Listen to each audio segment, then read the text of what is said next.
Check swing roller. Tulowitzki.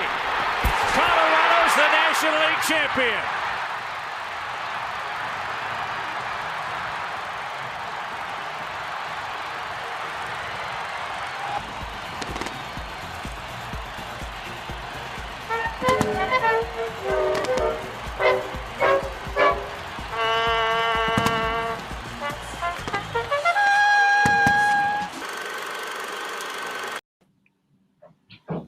Hey, there it was. That was the time a mere 13 years ago. Welcome in to the DNVR Rockies podcast brought to you by Strava Craft Coffee.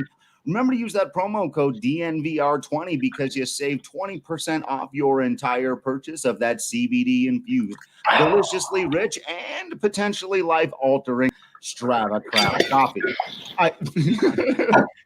Patrick's doing well over there. I'm your host, Drew Creasman. I am the managing editor of DNVR Rockies. Patrick Lyons appears to be hanging in there after a near misfire with that Strava Craft coffee.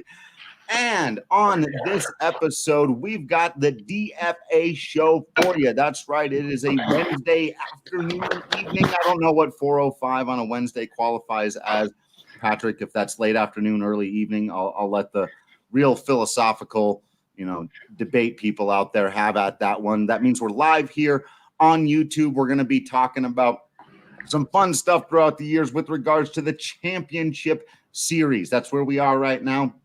ALCS, NLCS going on as we speak. Good guys remain undefeated so far in this championship series round of 2020. That's nice to see. But we're going to go into the Wayback Machine a little bit here and talk first about the Colorado Rockies' only appearance in the championship series, and then share some of our other favorites with you, honestly, throughout our lives. It would be super fun and cool and hipster and honestly something that Patrick and I would both consider to go back and be like, that 1978 NLCS is totally underrated. But we're going to draw on our own experiences here a little bit, have some fun. Please share yours with us in the comments, either your specific memories about the Colorado Rockies in 2007 and their sweep over the Diamondbacks that we're about to get into, or any others that were your favorite. What is your favorite championship series that had nothing to do with the Colorado Rockies? We would love to hear about it. But first, Patrick, you saw it there. You heard the Coors Field faithful giving into Eric Burns. Has there ever been a more perfect moment certainly in this franchise's history than that play, that it was Eric Burns who had talked all the trash, said that the Rockies hadn't outplayed him? It's a check swing. He doesn't even get his money's worth. Corpus on the mound. Tulowitzki makes the play. Not an easy one. And the dig at first by the all-time Todd Father, the hands in the air. The indelible Rockies moment? Undoubtedly, that's the top play, I think, in franchise history.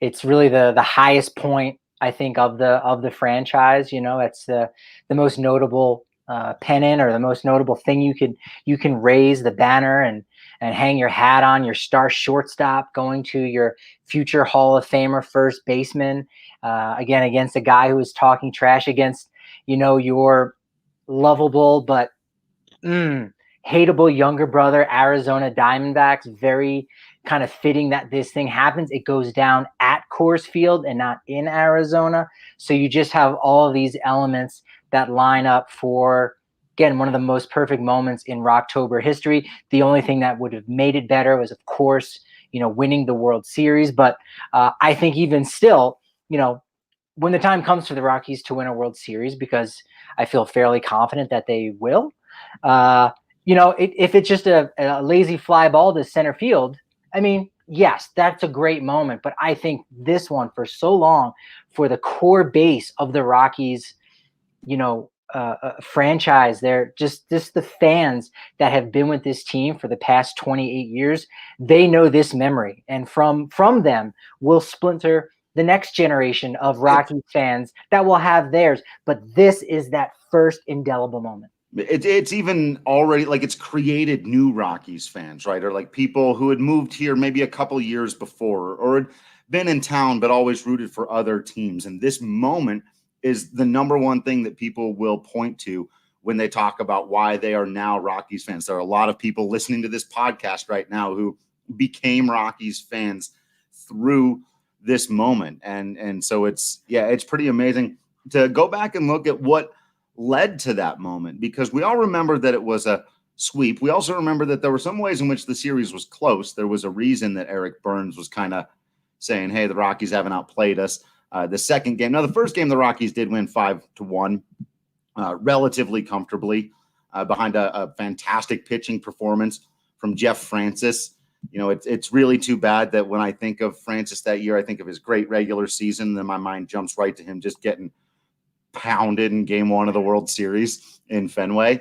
But so your mind can erase that he was actually quite excellent in the NLDS and the NLCS for the Rockies, and starting them off by going into Arizona and putting up 6.2 innings, scattering like 7 hits, I think it was, 1 earned run. That's again, what Rockies fan, you know, people look back on history and go, Jeff Francis, was he really all that great? 6.2 innings of 1-run baseball to start a championship series out of a Rockies starter is nothing to dismiss. No, and not to get ahead of things too much, but in game 3, Josh Fogg nearly matched that. You know, went exactly 6, so he wasn't able to get into the 7th inning. 1 less strikeout, does it at Coors Field, of course. So, you know, we've been talking about it. If you go back and listen to Tuesday's podcast or Monday's podcast, talking about, you know, the history of Rockies pitching, and you go, man, it's been better than you remember it. It's better than a lot of the stat lines typically tell you over the course of a season, typically for what goes down at Coors Field. But there are those moments, and you say, man, it's not just been competent, it's been competitive, and it's been fantastic in some amazing moments like this. Yeah. So, like I said, a comfortable win there in game 1. Game 2 was when it got really tense. And there's another thing that we've got to remember now, because one of the big storylines of game 2 was one of the big storylines coming into that series. We've mentioned it once or twice, but that Willy Taveras had missed a huge chunk of the season, the end of the year, the entire run of Rocktober, of whatever the 21 of 22 games, these being the last 4 of that. Willy Taveras had not been there for the first, I'm not doing the math, don't make me do it, 17 of his 8. He wasn't there. And for several games prior, Ryan Spilborghs and Corey Sullivan famously and quite excellently had to fill in his absence. That Clint Hurdle was like, nope, I'm going to put Willy Taveras back in center field. I'm going to have him lead off. And in this game, game 2, he made an extraordinary catch in center field, going from left center to right center and laying out on a dive to make an extraordinary athletic catch. And Drew brought in what would be the game-winning run on a bases-loaded walk. Get him how you can take him. It was a great at-bat. And again, an image I wish lived on a little bit more in Rocky's history is his smirk after drawing that walk. The way he flipped the bat and looked over like he may as well have hit a grand slam in that moment. And that Rockies team trusted their pitching so much, and they were right to, that actually Ryan Spire recorded the first save of his career in that game to secure the Willy Taveras walk. It would, you know, you can't walk off in somebody else's ballpark, but the game winner. Yeah, Taveras, you know, you look at his numbers in that series and you go, well, maybe they should have stick with the Spilly and Sully platoon. He only hit 167, Taveras, but you look at something like wins probability added, he was, you know, the second highest on the team after Brad Haupt, which is easy to see why, you know, with his 2 RBIs going 4 for 12. So, but as you started off by saying, it's that defense, right? It's, you know, good pitching beats good hitting, and good defense is, you know, certainly aids that good pitching. And I think that's kind of one of those things that the Rockies now, if we're going to, you know, kind of try to bring it full circle in this just moment, is that just how important that outfield defense is Yes. and can be for this organization in such a large outfield, and what that can do to the starting pitchers, and just allow you to relax a little bit more, because your guy's going to track it down, and you're not going to have another double on what should have been a single, or triple on what could have been a routine F7 in any other ballpark. So Tavares was fantastic in there, and I don't think you can question Clint Hurdle's decision there on inserting him back there in the lineup. Not after game 2. I tell you, everyone was questioning it before game 1, and nobody was questioning it after game 2. It really was a memorable performance that, again, I wish lived on a little bit more in Rockies lore, so maybe we can help spread that. Remember Willie Tavares along with everyone else. Then, as you mentioned, by the way, did you said Ryan Spire, that was his first save of his career in the NLCS, correct? Right. It was his only save of his career. How about that one? No, yeah. he had a very good season for the Rockies. He just wasn't their closer. He'd ended up being a bridge guy. He'd come on late. Was a seventh inning guy.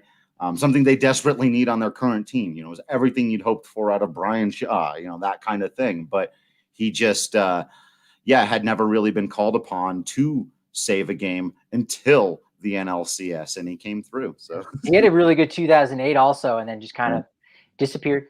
But hey, thank you for your service there, Ryan. Spired out. Yeah. No, he was fantastic that year. Then, as you mentioned, game 3, Fogger, the Dragon Slayer, going up against Livan Hernandez, someone who's won World Series and been excellent and multiple-time All-Star, correct? Livan Hernandez has been an All-Star a couple times. And Fogger, like you said, has another fantastic game. More fireworks. We haven't mentioned, of course, the MVP, the true MVP of that season, the MVP of the NLCS, the guy who should have been MVP of the National League, Matt Holliday, with 2 home runs in the series, drove in. I just lost it. Where'd he get? Oh, drove in 4. So again, when you're pitching that well, that's going to get the job done. Had some big timely ones, but man, those guys could huck it, and when you that really put them behind the 8 ball there once they're down 3-0. Yeah, that was a crucial one to really put the final dagger in the Diamondbacks in a lot of ways, because again, this is 2007 we're talking about. So recently, sure, the Red Sox had come back from being down 3-0 for the first time in MLB history. So it was fairly recent, but at the same time, that was a very special Boston Red Sox club. And, we still haven't seen that since then, a team coming back from 3-0. So if that stands true this year, fans, you don't have to worry about those Astros in your World Series this year. Fingers crossed. But that was just a great performance by Fogg there, and Corpus with his 4th save of the postseason. It was, again, like I said, that was kind of the final nail in the coffin, and it was just inevitable to go out and win that 4th game, whether it was going to be, in game 4 or game 5. The Rockies were going to close it out at home. Yep. And in that final game, Franklin Morales got the start. If you recall, Morales had been a solid find out of the farm system at the back end of the rotation that year, and acquitted himself just fine. 4 innings pitched, gave up 1 run, was able to hand it off to Matt Hergis, who ended up getting the pitcher win. LaTroy Hawkins, Brian Fuentes, Manny Corpus shut it all down. You got a 6-run, the 6-run 4th inning. The play there at the end, sweet justice. Your Colorado Rockies are going to the World Series, and I don't remember anything happening after. Yeah. Seth Smith with the pinch hit. 2-run double, it was fantastic in that inning to help knock out Micah Owings, no relation to Chris Owings. Right. Great hitter too, Micah Owings. Micah Owings could swing it. Yeah, he absolutely could. Yeah, he was one of those original first 2-way players, so to speak. And as you said, yes, so they had won the NLCS, and that was the end of that. We don't remember anything else. One other thing I do want to add is a really good story that I'll tell quickly. Is that during the NLDS, and I think I'm telling tales out of school here, Dick Monfort told all of the employees, if we go to the NLCS, I'm going to fly all of you guys out to Arizona. So sure enough, they get the job done, and they worked about a half day at Coors Field. They had a lunch, jumped on the plane, flew down to Bank One Ballpark, as it was called at the time. Now, of course, Chase Field. They saw the game. They jumped back on the plane immediately when the game was over. Got home at about 5 a.m. Saturday that next day. So that was an incredibly long work day, so to speak. But I always just thought that was a fantastic story for anyone that was a part of the organization at that time, to be wrapped up in this moment. The season has been going on for essentially an additional month, longer than you had expected it. And Dick Monfort, kind of comes through there, and he makes good on his word, takes care of his employees, and flies them out in style. So I think that's a cool moment, because again, who knows if you're going to get that opportunity again, and they haven't. Right. Yet, I was going to say. And yet he took the opportunity in that moment to go ahead and do what's right. So, we'll talk all we want about maybe certain decisions that are made on the field by the ownership, by the front office, et cetera, et cetera. But when it comes down to treating people right, I definitely think the Colorado Rockies do that really better than any of the other 30 franchises in Major League Baseball.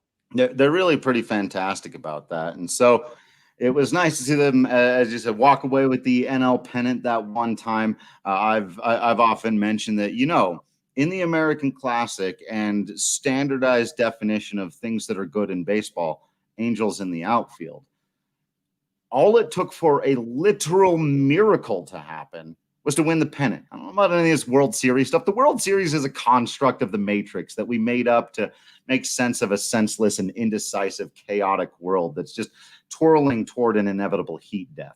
You win the pennant. The pennant's a real thing. The pennant's real. It creates angels. You won the pennant in 2007. Congratulations, Colorado Rockies. Was that Joseph Gordon-Levitt's speech? Like that? Is that where all those? Yeah. Is that where you got all that from? Okay. You were quoting him there in that little monologue. That's right. I threw in a little Tony Danza as well. I think there was a little bit of Tony Danza. Angela. Hey, if all this talk of championship series has got you excited for the glory of sports victory, you got to check out our friends over at the Colorado Rugby situation. It's getting excited over there. The men's and women's USA 15 Eagles 15 teams are coming here to Colorado. What is the name of the state that I've lived in my entire life? It's over there at an Infinity Park, and you got to check them out, man. It's the greatest place to take in a game, and rugby is super fun, cool, weird, and exciting. And if you want to learn all about it, the best place to do is on the DNVR Rugby podcast. Download it today. Make sure you're following him on Twitter. Check out our guy, Colton. He's doing the basic 101 pods to break down the game for you, but he's also taking you behind the scenes and in depth with the players, strategy, the analysis, all the new things that are going on in the world of rugby. And there are a lot of new things going on in the world of rugby. If you want to be a part of this really growing sensation and say, I was there in the beginning, this is the kind of thing you tell your kids about. Hey, rugby became the biggest sport in the United States of America in 2042. Do you remember? Yeah, I remember. I was there in Colorado at Infinity Park at the epicenter of that. Check it out, man. You don't want to get left behind.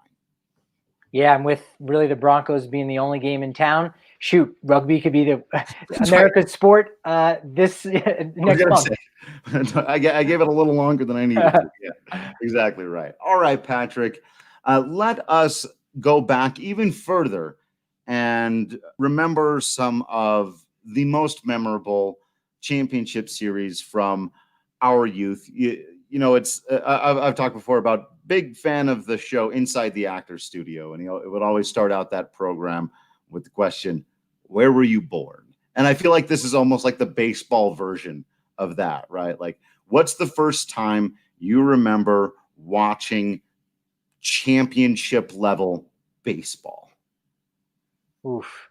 It was definitely at some point in the late 80s was probably like my first glimpse of seeing something, right? And it's crazy to think that long ago, which some of our listeners, weren't even alive then, and to think that really the championship series, wasn't much older than that, because we know the World Series has existed since 1903, but there was not an ALCS and an NLCS for a long period of time because there were just 8 teams in each league. So basically, really need to narrow it down. Yeah. If you're the best team in the American League, you're going to the World Series. Best team in the National League, going to the World Series. In fact, there was a point where baseball was only played in 10 cities across the United States. Like, okay, now we've got 2 teams in New York, 2 in Chicago, 2 in LA. Well, LA didn't exist at that point.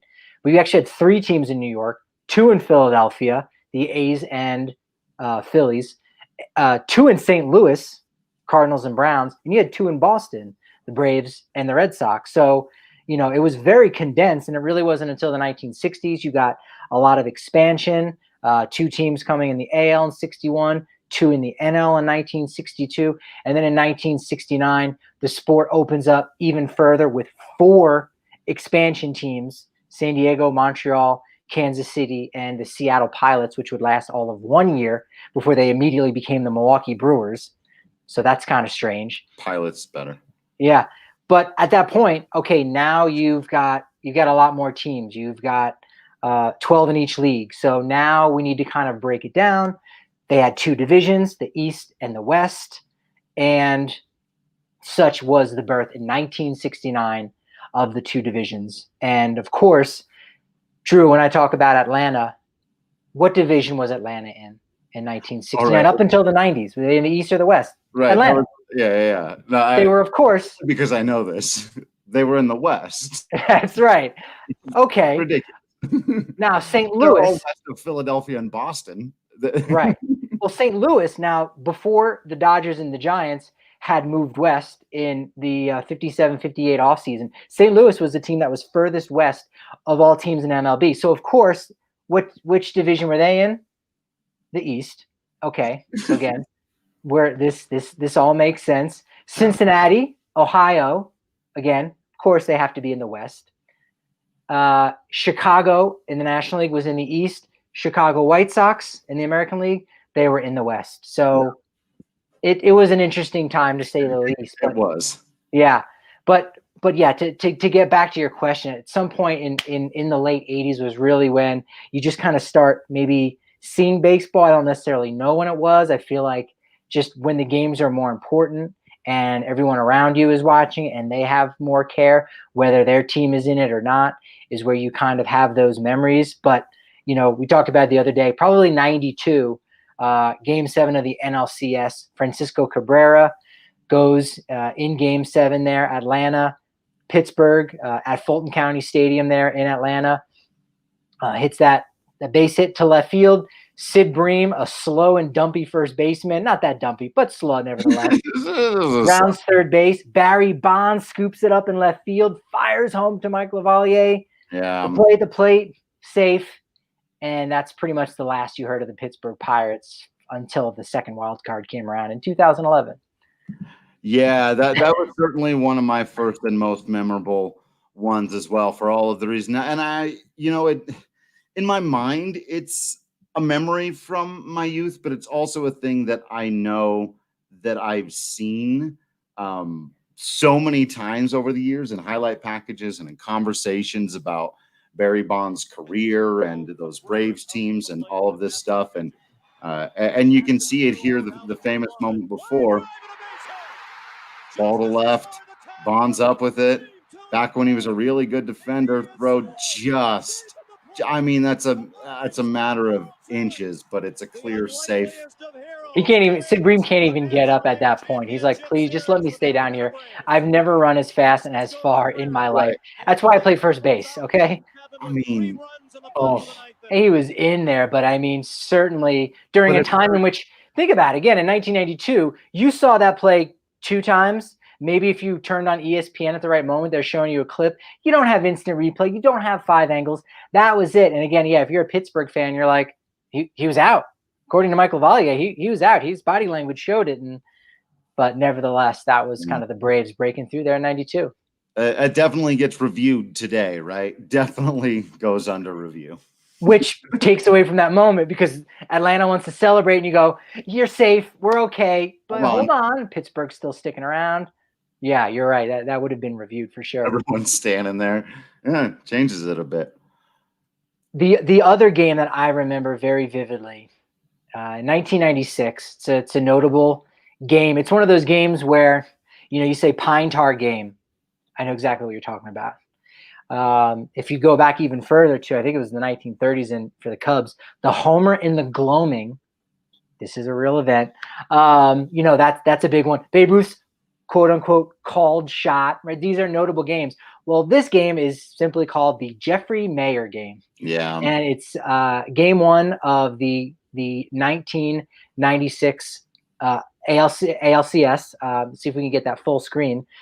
And Derek Jeter, it's a fly ball to right field. Tony Tarasco camps out underneath it. And a 12-year-old boy, He's 12-year-old boy, Jeffrey Mayer, reaches over and kind of corrals the ball back in. You see Tarasco's expression there. He's almost bumping chest with the right field umpire, Rich Garcia. And the place was going crazy. This boy became a hero. What's his name? Ended up going down. Jim Gray went down and was talking with Jeffrey Mayer in the tunnel.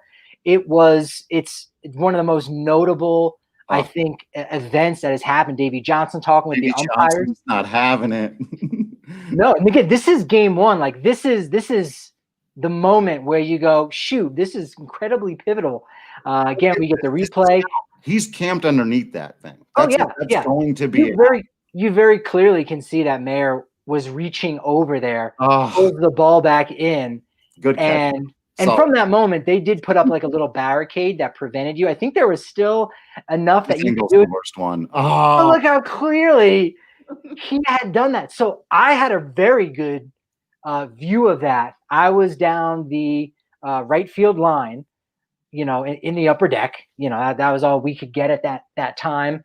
Again, Yankees are kind of right in the midst of coming back to life there, and in '96, and saw it, and there's all this hubbub and what's going on.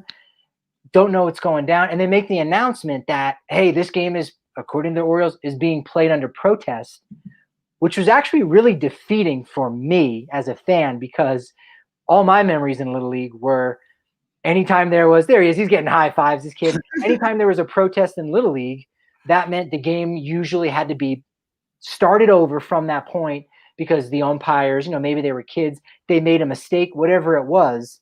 Right. But in the leagues, it doesn't mean anything. Yeah, everything that happens now, oh man.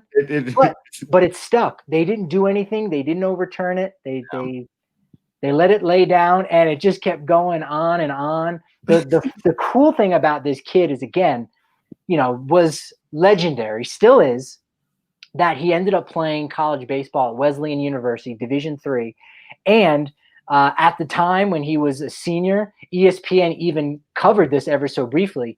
He broke the school's record for career hits at Wesleyan. So Jeffrey Mayer, baseball legend, there he is up on his dad's shoulder. Again, if you're an Orioles fan, I have no idea what you think about this kid. Actually, I do know what you think about. I was going to say, I can guess. But nevertheless, I don't know. What do you think would happen if this went down to? I want to get Kale's opinion, because I can see him smiling. Kale, what do you think if this happened today? What would the response be? What would happen to this kid? Would he be smiling? Would he be a hero? I think it depends on if that happens on the road or at home. Yeah. No, yeah, fair point. Sensitive series of events. I think it'd probably be pretty similar, other than there would be a gazillion cell phones in that kid's face right after it would happen. That's like my first thought, is the whole celebration, him being lifted on his shoulders. None of that is happening because everybody's got their phones out trying to get a picture of the ball, or what's happening, or a selfie with the kid. So that's where my thought is. 45 different angles of it. I had a big smile on my face. I'd never seen that clip before. So for me, that was like a new experience. I wasn't even alive. So isn't that infuriating in a way? I'm sorry. It does make you think, like you said, right? If it happens in today's day and age, whoever gets that ball, do they give it to the kid, or they go, actually, no, I'm going to leave right now, get it appraised, Maybe the kid does sign it. We sell it, do something. I'll donate half the money to charity. It sells for like, $250,000. It's this notable baseball. He goes and meets Derek Jeter. He's on the Tonight Show with Jimmy Fallon, playing all kinds of weird games. His celebrity, he probably becomes more notable, right? Like as you said, Kale, you had never seen this before. And you go, all right, well, maybe it was kind of a New York thing. And it was like, well, it was somewhat at the time. Internet didn't quite exist yet, so things didn't go viral. It was right before stuff went viral. Right before you could exploit people. I mean, you could get exploited in 96, but now, you can really exploit somebody. Really? I'm sure if that happened today, it would be like all over Twitter, obviously. Like Twitter would have been losing their minds during that moment. But that's always some fun. Maybe that's a segment idea for a future or something, is like, what would the tweets have been during, this moment before the internet existed? Mm-hmm. Like, I think that's really funny. People would have been losing their mind. And, like you said, people only got to see this whether they were watching SportsCenter later, which I think existed in 1996. I'm pretty sure. All right. I don't know these things. They're not ancient stone men, Kale. Okay, I don't know when SportsCenter was created. Why would I know that? Drew, just be happy the boy knows what SportsCenter is. Mustache. Hey, I was gonna say, they used to report on sports too, not just LeBron James all the time. It was interesting. Yeah, LeBron versus Michael Jordan. There was version 972,000. Yeah. All right, get out of here. I'm sick of talking about the Yankees. Sick. I like what you gotta what. I was gonna say. I like how Kale finished. She said, LeBron versus Michael Jordan. And again, if we're talking about great all-time ALCS, NLCS, the one interesting thing that I found on Jeffrey Mayer's Wikipedia page, I look at it from time to time. There's not, there isn't a JeffreyMayer.com where he's selling his own T-shirts. Which, if this had happened in 2020, damn well, right? Yeah. He might have. Well, I'm not going to make that reference anyway. When you go to Jeffrey Mayer, it says, see also Steve Bartman. Well, as well Jordan, because it is the Jordan LeBron, Jeffrey Mayer, Steve Bartman. So take it away. The dark flip side of the coin, right? The one that went the other way, as Kale said. How would it go if it had happened? Well, it's not quite the inverse, but actually, my favorite NLCS of all time, though I absolutely hate its most famous moment, is the 2003 NLCS, Marlins versus Cubs. And the Steve Bartman incident that, everyone should check out the 30 for 30 on it if they haven't. And here it is, just fly ball to left field, playable. Bartman reaches over the side in foul territory, prevents his own player, Mondesi, from making the catch. Moises Alou, sorry, from making the catch. And, the game unraveled right after that. A lot of it having to do with the Cubs' own play. There was Alex Gonzalez. Now I'm trying to remember. I got to go. I don't have error. You're right. Error at shortstop was really bad. And there was a whole game 7 to be played. But it is the fact that the Cubs were up at the time of this play. I think that catch would have ended the inning. I think it would have too. Yeah, and again, this is game 1. You see Bartman, wiping, beer off of his face, had stuff thrown on him. But that was only game 1. So no, that was game 6. That was game 6. I'm almost certain. Oh, yes. No, you're right.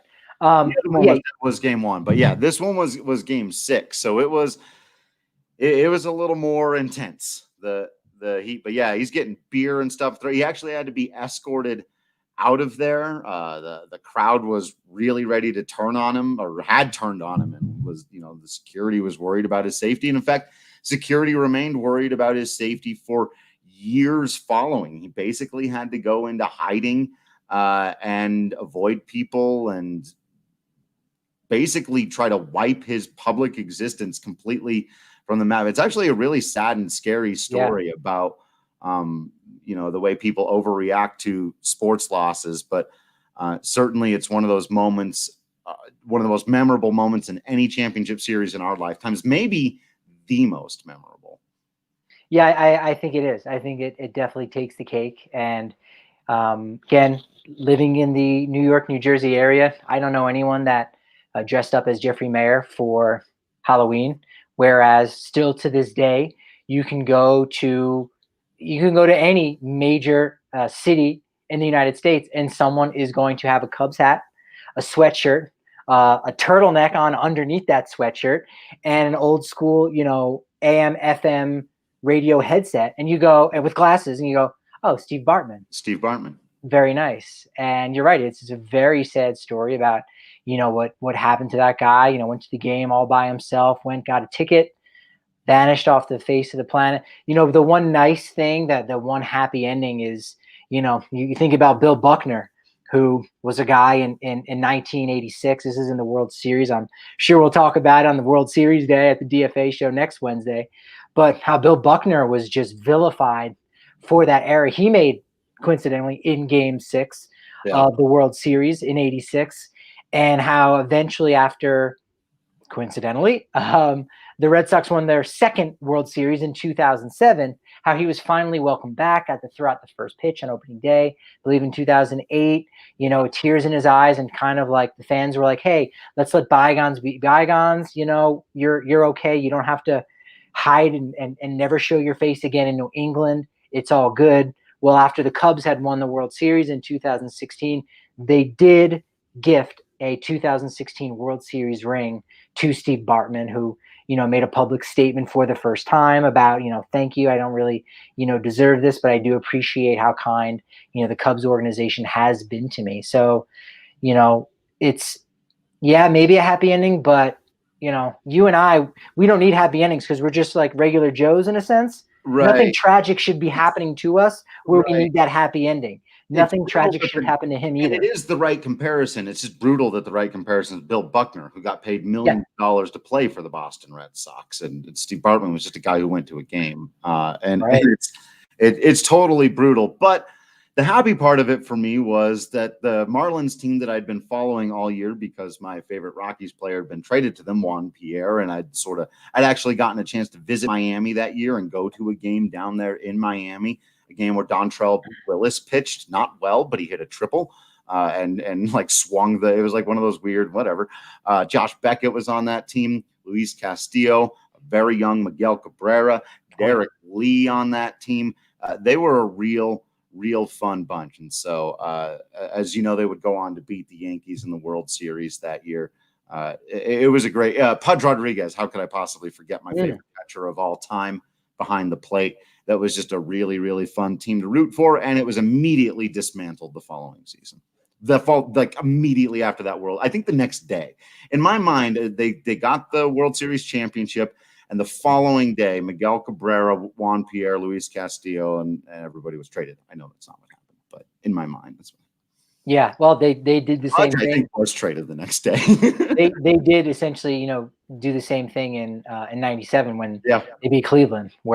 So again, it's one of those weird things where you go, wait a minute. Well, Miami's also never won a pennant, but they've won a World Series. But how did they do it? And it's kind of strange. Some other real cool championship series memories is, again, one that was a big deal in New York. Robin Ventura in 1999 in Game 5 at Shea Stadium. They didn't win the series. Atlanta would go on to beat them. But with the bases loaded and the game tied, I think this was the 14th inning. And I can't even remember the pitcher on the hill. It wasn't John Rock or some less than talented guy. Robin Ventura over the 371 sign, walk-off, grand slam. Other than the fact that Todd Pratt, after he touched second base, decided, I'm done running, picks up Robin Ventura. You see Ventura there for a second. He's pointing like, go.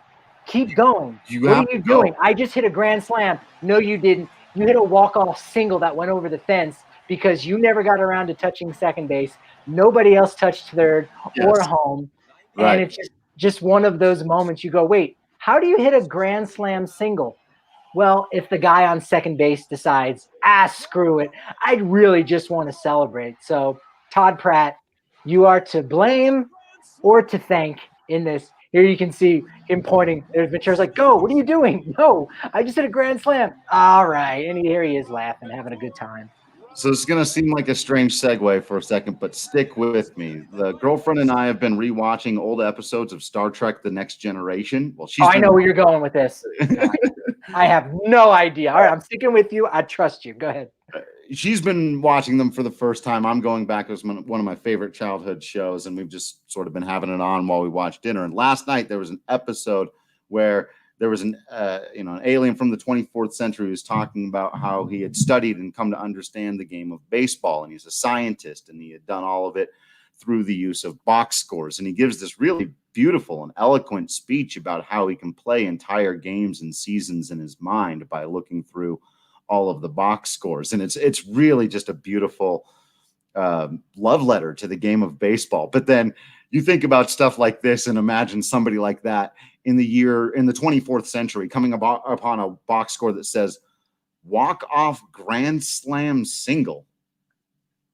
No, like and they're trying Can't compute. Yeah, smoke's coming out of their robot Vulcan ears or what have you. Yeah, exactly. Just that doesn't compute at all.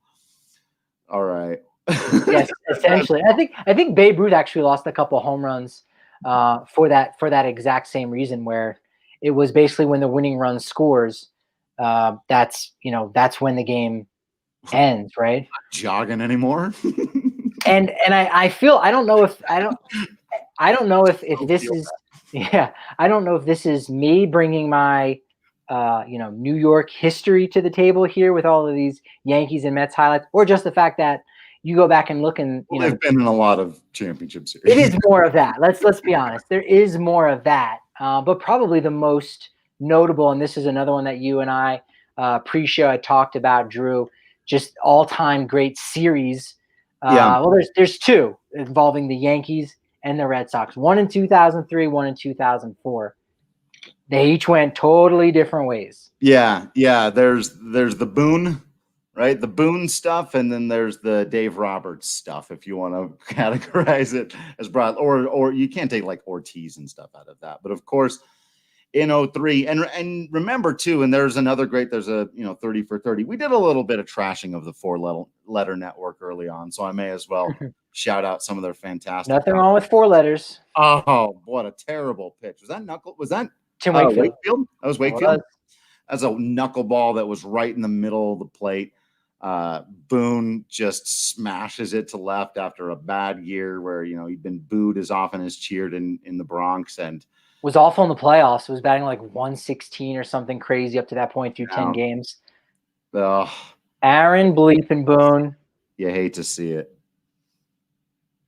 Oh, and the Red Sox again. This was at the time where this seemed to be a yearly occurrence for them. And I can recall a time in my life where I felt bad for the Red Sox and for their fans. Right this moment here, when I watched this live, how could you not feel like, oh man, and all the books and movies and sap stories about being a Red Sox fan, and they were understandable. Like it just became, how are they going to lose in more heart? Look at Pedro Martinez. Is that Baby Yoda? Head inside. He was cute. I love Pedro Martinez. You can be very lovable when you lose. Like you just feel something for them, like the lovable losers. And again, as a Yankee fan at that time, it was very much like they were hated, and it was like, that's the story. That's how it's kind of supposed to go. But you take a step back, you go, man, that is painful. That is just really painful to think that you're just never going to get a victory in your life. And again, I'm as a historian, I know what. My love of baseball, how that's come from, my father and his father and my mother's father and all these things, how it's passed down from generations, and how there's essentially a generation, the greatest generation almost, that some of those guys, they literally had never seen or witnessed a World Series in their life. And you go, well, that's not right. Even if they do root for the quote unquote enemy, like everybody should have their day. And it was a beautiful thing that they were able to do that. Now, how they were able to do that in 2004 is a horse of a different color, let's just say. quick note, though, from super producer Kale digging it up. Boone was hitting 161, on basing 212, and slugging 194 through 10 playoff games that year. And he did that. Like, that's the guy that keeps you from it. If it's Babe Ruth or Lou Gehrig or Aaron Judge or Derek Jeter, or fine, but Aaron bleeping Boone, but they got him back the next year. Finally, justice was served. And Boone, it should be pointed out. It should be pointed out, too, that Aaron Boone hurt himself in a pickup basketball game that offseason, and it forced, unfortunately, for the Yankees to go out and get Alex Rodriguez. So Aaron Boone really kind of screwing over the Red Sox. Everybody twice there. Yeah. And, of course, one of the most famous moments from this one, the Red Sox were potentially dead to rights, bottom of the ninth. Dave Roberts, current manager.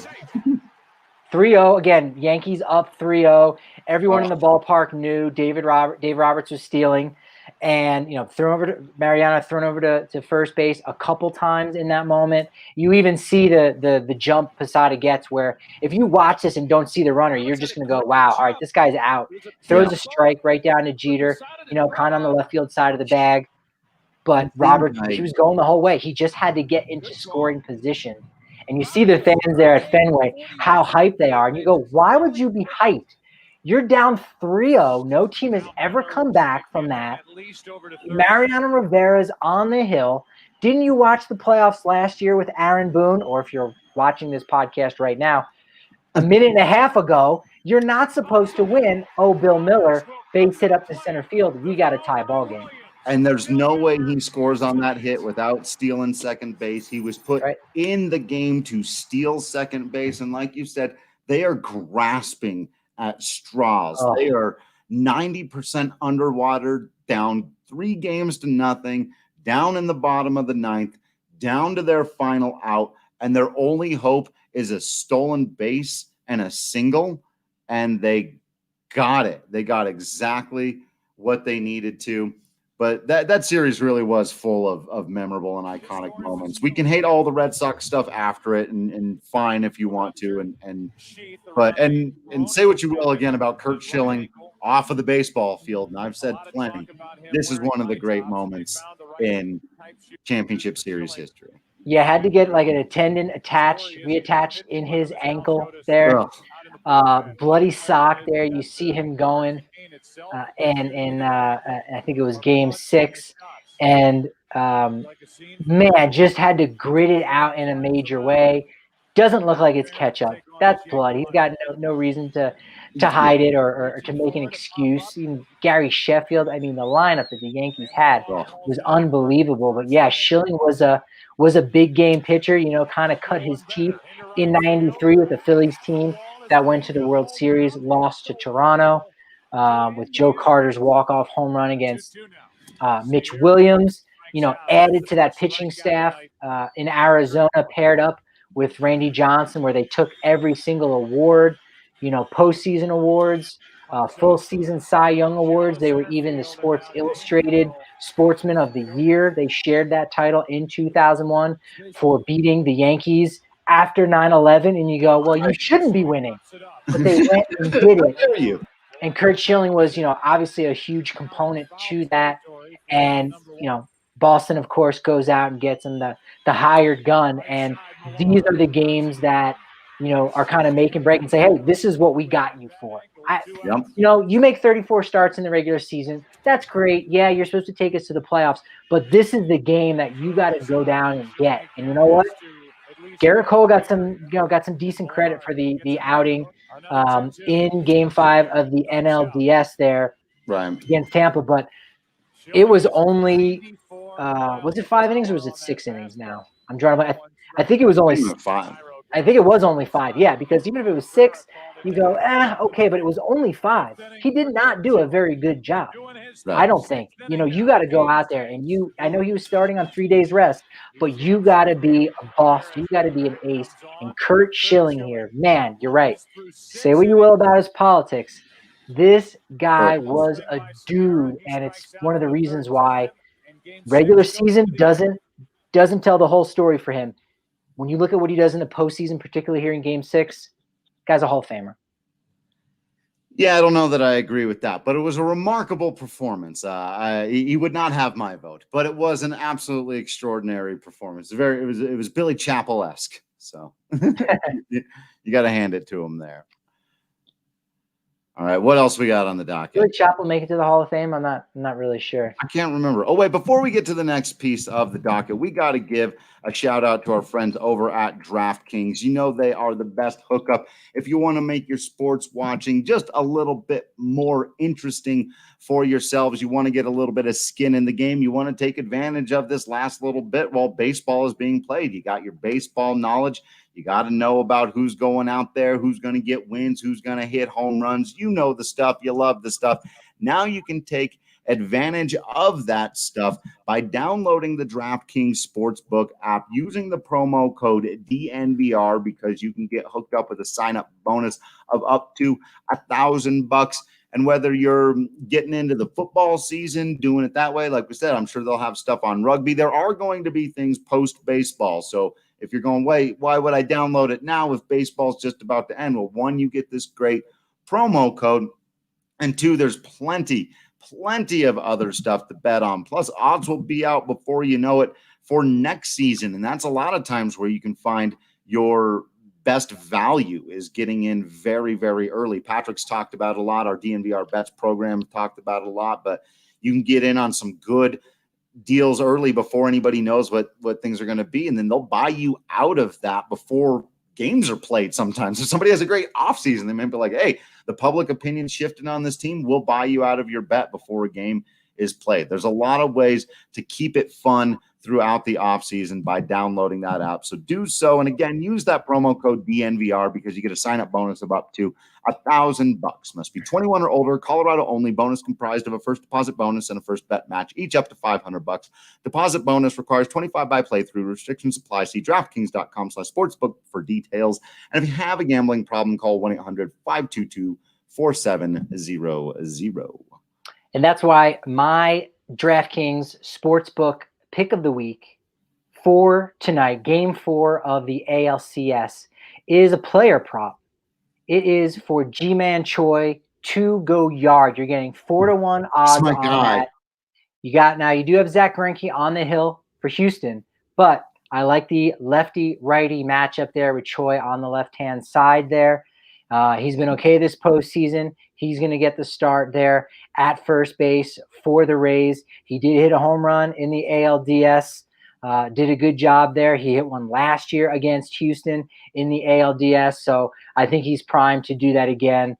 Should be a relatively low-scoring game, especially if Jose Altuve doesn't continue to have the yips and become the next Chuck Knobloch. That would be a very unfortunate for the Houston Astros, who still have to pay him, I believe, $116 million.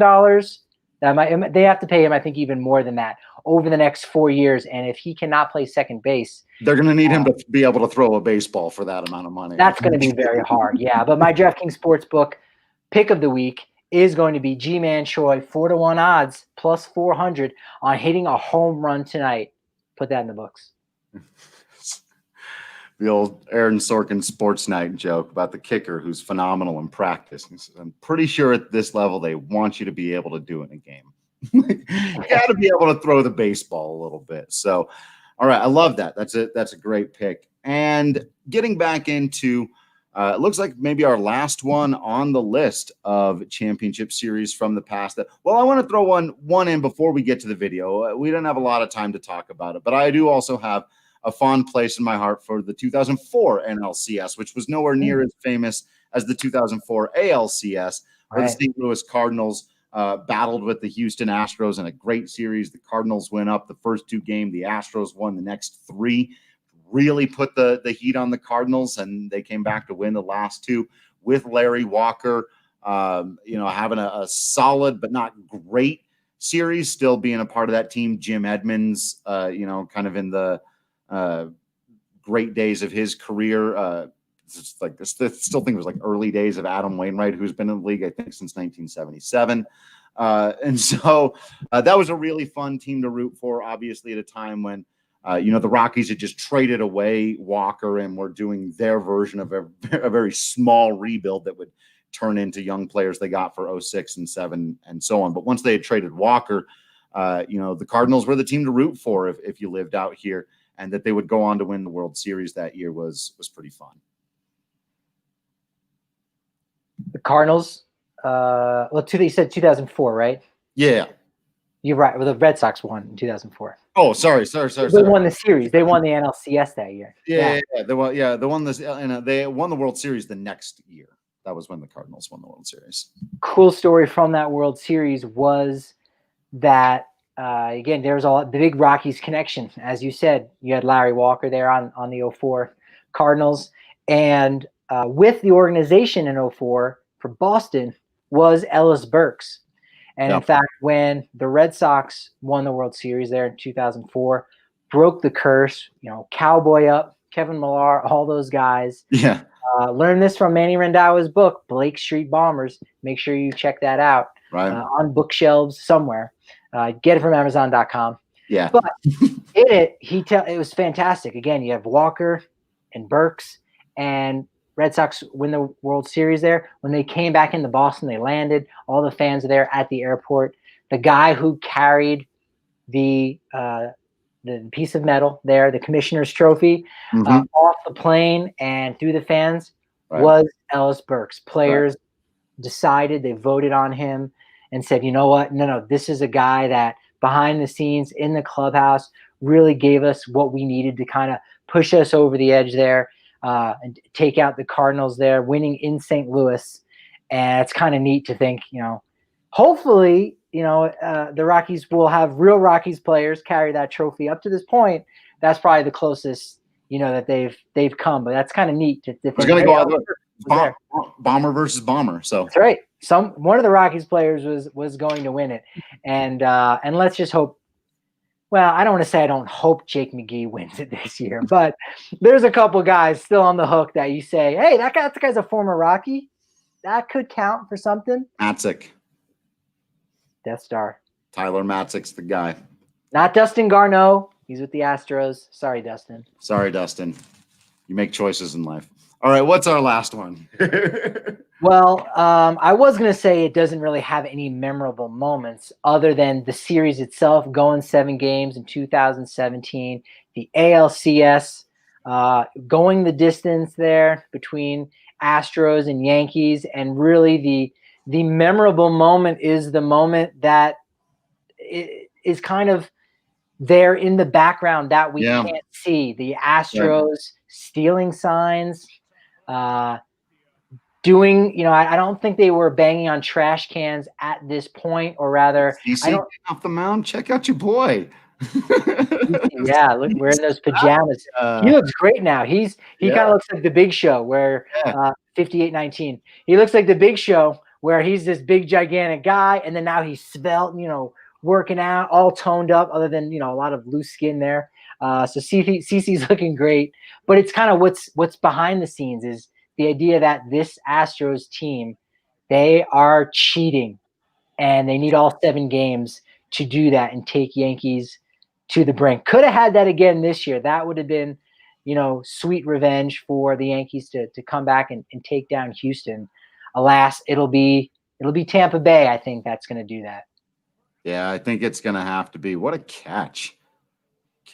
Forgotten that play. Yeah, man, it's brutal to watch it back in hindsight. And like you said, it's sometimes in life, it's about what you're not seeing, about what's not there. And to go back and take a look at this and realize exactly what you just said, that the Yankees took them to 7 games, when we now know that, there were a lot of times in which the Astros knew what pitch was coming and were able to use that to their advantage and end up win the series and end up going on to win that World Series. And to this point, their punishment for doing that has been some suspensions for some executives and a couple of draft picks. And there was a fine, I think, right? And that's $14. Yep. Something like that. There was some change. I don't count it. It could have rounded up all of their tokens from the Aladdin's castle. Right. Yeah. I mean, the change might have rounded up to $15. Castle is. Kale has no idea. Netherlands finest, Evan Gaddis there with the home run. That's right. He had a great beard. But still, like, come on. Still a free agent. He's still dangling out there. Still looking for a job. Catchers who can hit, but can't catch. It's always one or the other with those guys, isn't it? But it's brutal time to relive, and to think that we should even have to go back and like feel bad for the Yankees again. It's like, thanks, Patrick. In one podcast, you've made me feel bad for the Red Sox and the Yankees, you jerk. This is entirely your fault. You are to blame. Kale kept running the video, so you're not off the hook either. This is terrible. I'm going to try for the trifecta and see if I can find some missed calls in the Atlanta-LA game and go, look at this call. Corey Seager was called out on strikes here with runners on second and third. And you play on the ball strike thing. If I can make he was I had to take him off. He was being a Dodgers sympathizer, and I can't have any of that on this podcast. Decision made. And then Fernando Valenzuela. I was going this whole time. No, okay. All right. Does Kale know Fernando? No, Kale knows you for Fernando. So when they signed Hideo Nomo, get this. No. Dude. If only. Okay, let me plug one thing before we get out of here, because a name that I found when we were looking back and we were talking about relievers the other day, and the types of guys Rockies should sign and how to not do that, get the next one down. Forgotten man from the Super Bullpen, Mike Dunn. There's a little tease for a future conversation we can start to have about the types of relievers and types of players the Rockies should be going out. But we got to wrap this one up. Talking about championship series. It's been a whole lot of fun. Thank you all for swinging by, joining us on the live, whether it was the Facebook, the Periscope, or remember on Wednesdays for the DFA show, we're live on YouTube. Subscribe. Make sure you click on the bell icon so that you get a little notification whenever we're going live. You can join us, hang out, and have a lot of fun with us. And you don't want to miss out on all the video and stuff that we've been rolling and watching and enjoying and reminiscing about here too.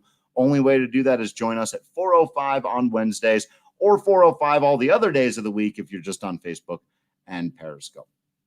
Also, make sure that you're following us on social media at Drew Creasman, at Patrick D. Lyons, at DNVR_Rockies. You're subscribed to the DNVR.com so you don't miss out on any of that written content, including a really unnecessary, well, maybe not unnecessarily, but enormous article I'm working on about the Colorado Rockies Super Bullpen that will be coming out before the end of the week. And it is a monster of a piece. So be ready to buckle in, get some Strava Craft coffee, some Breck Brew, and subscribe to the DNVR.com to read that thing. Other than that, we can only ask that you continue to remain absolutely awesome out there. We will continue to remain absolutely Patrick Lyons, Drew Creasman, and super producer Kale in here. And until next time, we will see you at the ballpark.